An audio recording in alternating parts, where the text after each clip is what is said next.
Kylian Mbappé aurait eu une relation intime avec une jeune femme en Suède qu'il estime comme consensuelle. Il détiendrait des textos écrits par la femme après leur rencontre à l'hôtel, dans lesquels les deux parties exprimaient leur satisfaction, rendant ainsi toute accusation de impossible de la part de cette femme. Serait-il une autre femme qui accuse Kylian de viol? La question que se posent les internautes.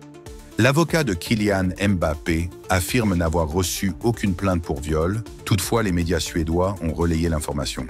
Je vous laisse regarder quelques vidéos traitant ce sujet et on revient. Tout ça pour ça? Tout ça pour ça? À tous ceux qui étaient contents de la chute de Mbappé, que c'était un V.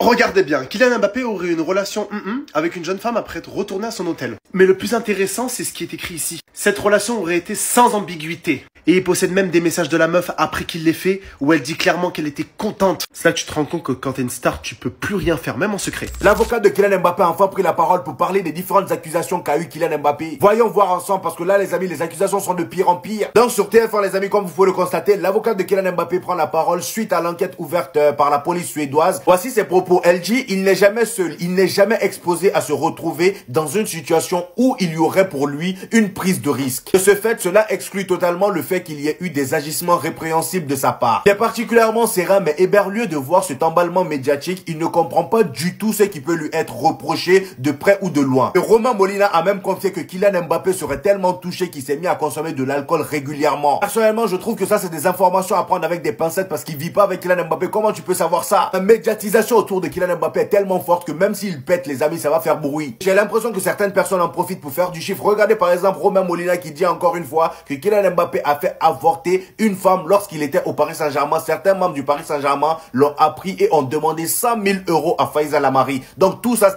c'était pour faire du chantage. En gros, c'est soit tu donnes les 100 000 ou on balance. C'est quelle histoire ça? Certaines sources racontent que tout ça est une manigance du PSG, parce que Kylian réclame toujours une somme de 30 millions de dollars que le PSG n'approuve pas. Écrivez ce que vous pensez de la situation en commentaire et n'oubliez pas de vous abonner.